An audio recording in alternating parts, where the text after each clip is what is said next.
Hello everyone, welcome to Let's Globe episode 2 from DotDotNews. I'm Elvis and I'll be the moderator for today.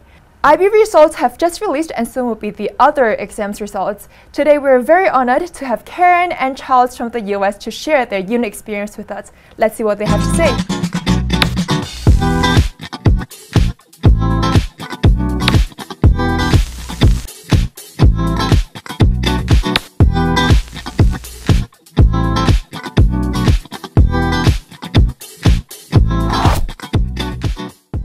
Karen and Charles, thank you for staying late for me. It's in the evening, 10 p.m. for you guys.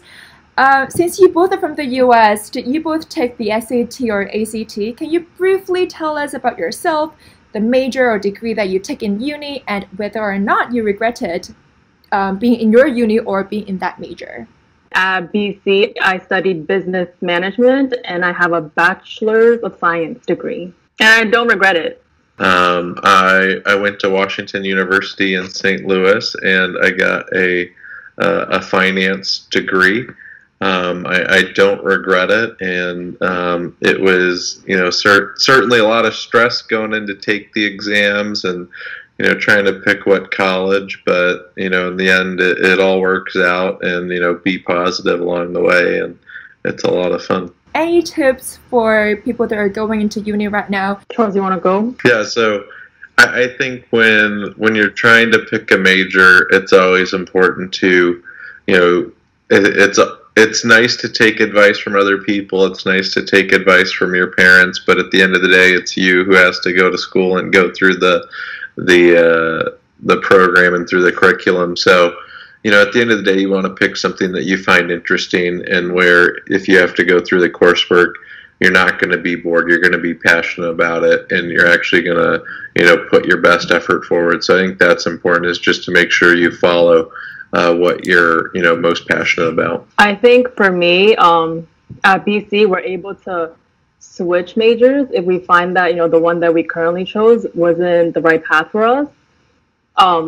So my advice would be to pick a major that is applicable to any industry or career path. So for instance, in my case, I thought business was a very versatile degree. Do you guys have anything to say about the fraternities and sororities in the US? Because we have a lot of rumors here in Asia that, you have to have a lot of interviews by people who were in there to get into the club. There's only one way you're going to get into this fraternity, doing exactly what your pledge master said. Do I make myself clear? Yes, sir! And, there's a lot of juicy information that we have here, so do you have anything to spill? I think Charles has the juicy information. He's smiling so big. We don't...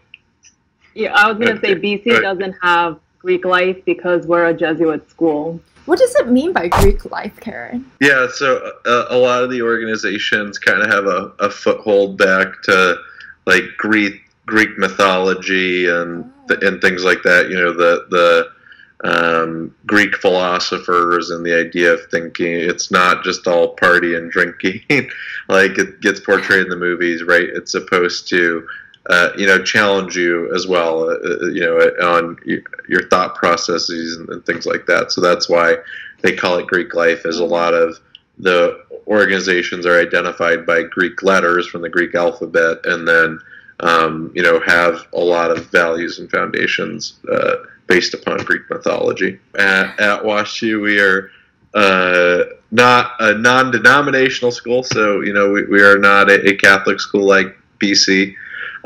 So we did have Greek life. I joined Sigma Phi Epsilon here, and I had a lot of fun.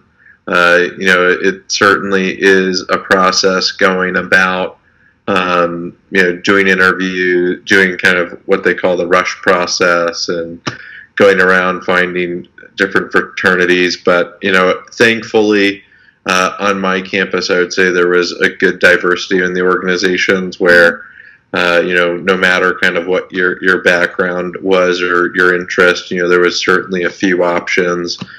Some people say, fraternity is always, everybody's from Boston and they all went to the same high school and, they all do the same sport. I'd say, thankfully, at least where I went to school, that wasn't the case, at least for the fraternity that I joined. It was much more people who I'd say you'd look at them, they're diverse people from different countries, different backgrounds, different parents doing different things. But I'd say that kind of one thing we did share in common was a lot of our values and, what we held. So, some, common values that people can come, from diverse backgrounds can come around and, find a way to live together and have a good time. So students can join as well? Yeah. Okay. Do you have any specific memorable experience or events that happened in your sorority that you want to share? My fraternity. So sororities are usually for women, and then the fraternities are fun. Okay. But no, it's all good. I'm trying to think. So a good memory actually that I have is a fun one.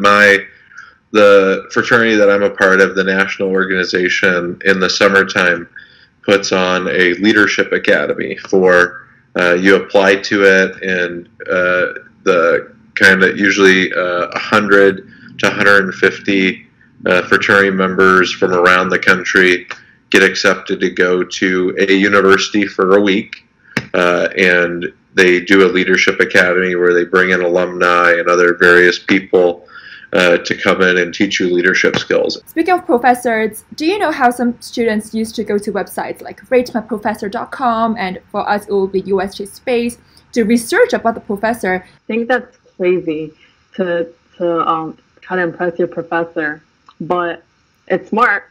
So I did it freshman year. I didn't look them up to impress them. I looked them up so I can be prepared to know what they're expecting of me. And then, so I did that freshman year, and then eventually I just stopped for two reasons. One, I wanted to learn and experience the class from what I was getting, right? So not, learning from other people's words. And then two, eventually I just got lazy. So I was like, it's fine, this will be okay. So that's my experience with it. And then as for my favorite professor, I have one.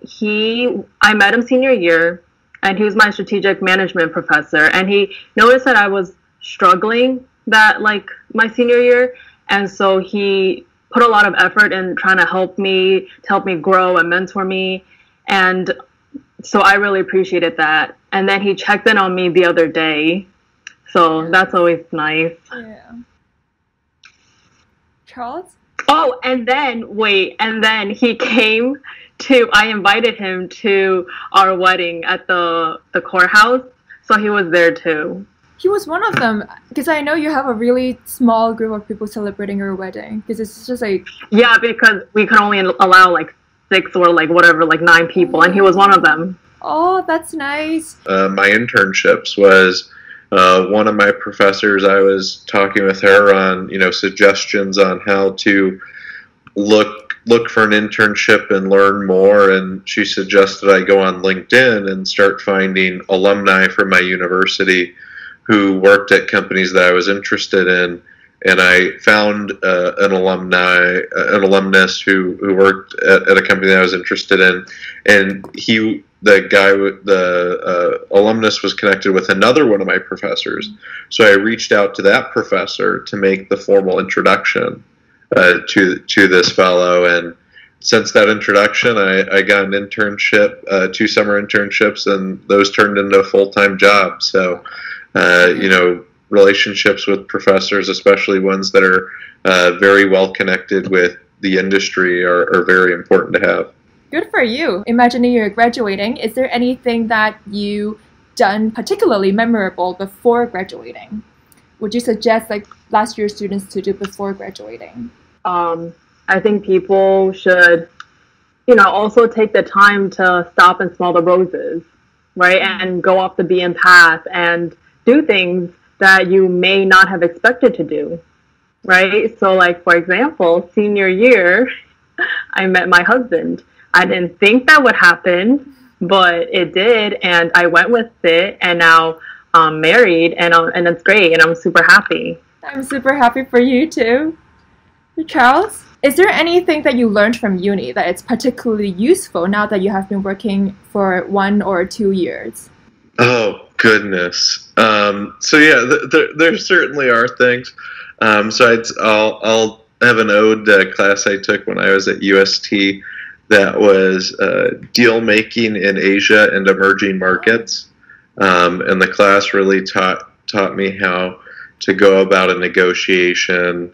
How do you think about coming to an outcome that is agreeable for both parties, but also it the class covered too, sometimes it's okay not to come to an agreement, right? Because you may not know where the other side's coming from, and if they can't just come to an area that's also works for you, don't feel like you have to go out of your way to make a deal happen just because you feel like that has to be the result. And so that's certainly something that I've learned. What I got from university was learning how to work in diverse spaces, right? I think that, so my concentration was in social impact. And so we talk about diversity a lot, and that includes age.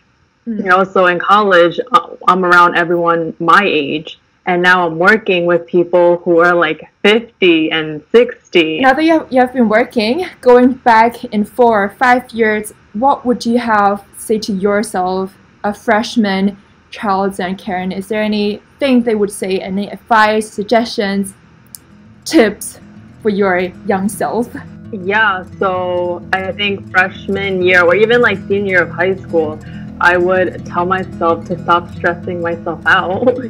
Even now, Karen. Yeah, seriously, because I think that life will always have its own stresses, right? And I think that sometimes people can be their worst enemies when it comes to life challenges. And so I think that advice would be given to me. I like that advice. We all need that. I think advice back to myself 5 years ago, two big nuggets. One, it goes by, it may be cliche, but it goes by super fast. You don't realize it. It does. It goes by really, really fast. When you're a freshman, don't think you'll know what you want to do in 4 years. Have an open mind, explore, what makes you happy. And, at the end of university, you'll be on a solid path. Don't think that you have to have all 4 years, planned out to the hour.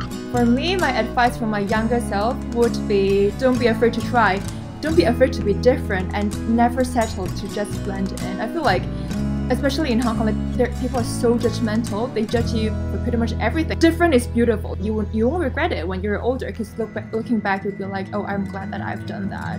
I think that's about it for today. So thank you so much for sharing your experience. I just love that, like traveling back in time and uni days. I'm glad that we are all doing well in our life right now, and don't stress. So yeah, and be healthy.